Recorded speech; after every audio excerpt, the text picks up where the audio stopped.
Employee compensation act 1923। इस act को पहले वर्कमैन कंपनसेशन एक्ट 1923 से भी जाना जाता था, लेकिन लॉ मेकर्स ने इसका नाम चेंज करके एम्प्लॉय कंपनसेशन एक्ट 1923 कर दिया था। ये इंडिया का फर्स्ट लेबर लॉ था जो ब्रिटिश रूल में बना था। इस एक्ट में बताया जाता है कि अगर एम्प्लॉय को इंजरी हो जाती है तो एम्प्लॉयर क्या हो जाता है, लायबल हो जाता है कंपनसेशन पे करने के लिए। और वो कंपनसेशन किसको पे करेगा?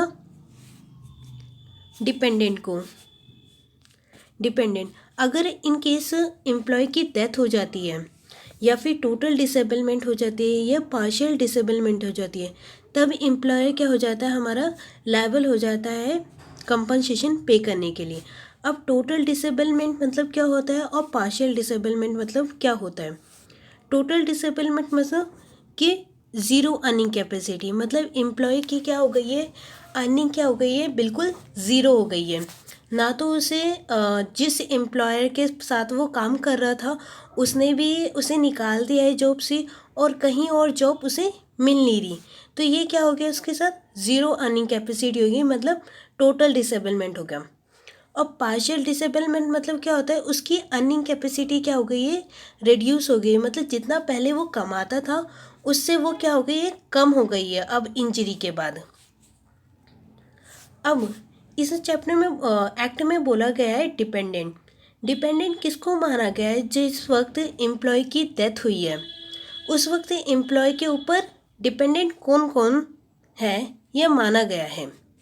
फर्स्ट आता है विडो, मतलब जो एम्प्लॉय है उसकी वाइफ। सेकंड माइनर लेजिमेटेड और अडॉप्टेड सन। इसमें जो सन बोला गया है वो माइनर बोला गया है, लेकिन अगर डॉटर की बात करें तो डॉटर क्या होनी चाहिए, अनमैरिड होनी चाहिए, चाहे वो मेजर हो या माइनर हो, लेकिन अनमैरिड होनी चाहिए। फोर्थ बोला गया है विडो मदर, मतलब कि जो एम्प्लॉई है उसके फादर की तो डेथ हो गई है तो मदर क्या है, मदर डिपेंडेंट माना गया है जिस वक्त एम्प्लॉय की डेथ हुई है। सेकेंड आता है होली डिपेंडेंट, मतलब ये हमेशा डिपेंडेंट माने गए हैं। सन और डॉटर जिसकी एज 18 ईयर्स से तो ज़्यादा है, प्लस वो क्या है, इन्फॉर्म मतलब अनसाउंड है, और इनकी एज अप टू 25 ईयर तक माना गया है। तो एम्प्लॉय की डेथ के समय ये क्या माना गया, हमेशा होली डिपेंडेंट माना गया है। कि थर्ड आते हैं होली और पार्टली डिपेंडेंट। होली और पार्टली डिपेंडेंट का मतलब है कि जिस वक्त एम्प्लॉय की डेथ हुई है उस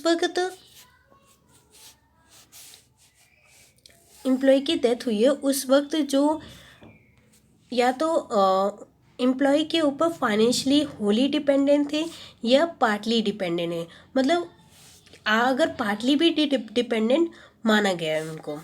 फर्स्ट आता है विडोअर, मतलब कि जो एम्प्लॉय थी वो कौन थी, फीमेल एम्प्लॉय थी, और उसके हस्बैंड, तो वो क्या हो गया, विडोअर। तो वो क्या थे, फाइनेंशियली या तो होली या पार्टली डिपेंडेंट थे at the time of death of employ. Second parents, इसमें पेरेंट्स लिए गए हैं खुद के पेरेंट्स एम्प्लॉय के।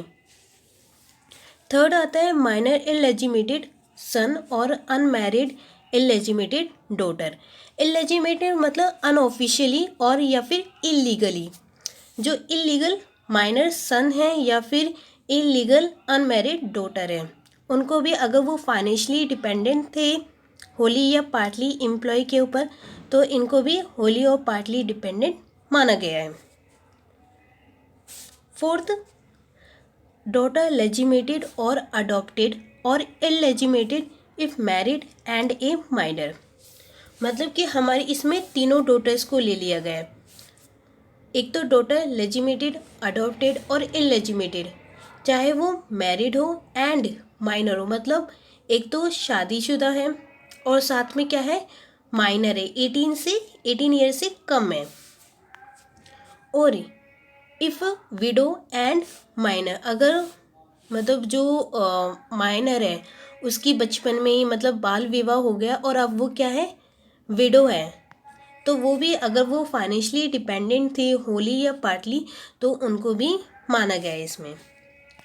फिफ्थ आता है ए माइनर ब्रदर और अनमैरिड सिस्टर। अगर माइनर उसका जो एम्प्लॉय है उसका छोटा भाई तो उनको भी फाइनेंशियली डिपेंडेंट है, वो भी कवर्ड है।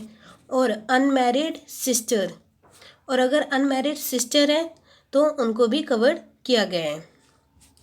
थर्ड आता है विडो सिस्टर इफ़ माइनर। अगर विडो सिस्टर है मतलब कि बाल विवाह हो गया था और अब वो उसकी सिस्टर क्या है, विडो है, लेकिन क्या है, माइनर होनी चाहिए।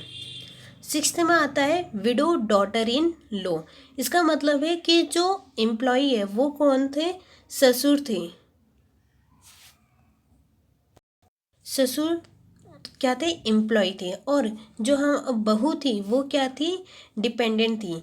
होली या पार्टली एम्प्लॉय के ऊपर डिपेंडेंट थी। जो और उनके बेटे की तो डेथ पहले ही हो चुकी है, तो अब बहू थी वो उनकी एम्प्लॉय के ऊपर डिपेंडेंट थी। सेवेंथ आता है माइनर चाइल्ड प्री डिसीड सन, मतलब पोते पोती। अब क्या था, जो माइनर चाइल्ड है वो मतलब सॉरी हमारे जो दादा दादी हैं, दादा हैं, वो क्या है, एम्प्लॉई है और उन पे डिपेंडेंट कौन थे, पोता पोती। एट्थ में क्या आता है minor child of pre disease no parents life, मतलब इसमें बोला गया तोता जो नाना नानी की बात की गई है। जो एम्प्लॉय है वो कौन है, नाना, और डिपेंडेंट क्या थे, बेटी के बच्चे उन पर, तो उनको भी कवर किया गया है। नाइन्थ में paternal grandparents no parents of employ life. अब इसमें उल्टा हो गया है कि अब जो एम्प्लॉय है वो कौन है, पोता है, और जो दादा दादी हैं वो क्या थे, डिपेंडेंट थे पोते पर। तो इसमें ये कवर किया गया है। अब इसमें देखा जाता है कि या फिर वो होली या पार्टली डिपेंडेंट थे। Thank you. आज का सेक्शन यही ख़त्म होता है। नेक्स्ट वीडियो में हम फिर मिलेंगे। Bye bye.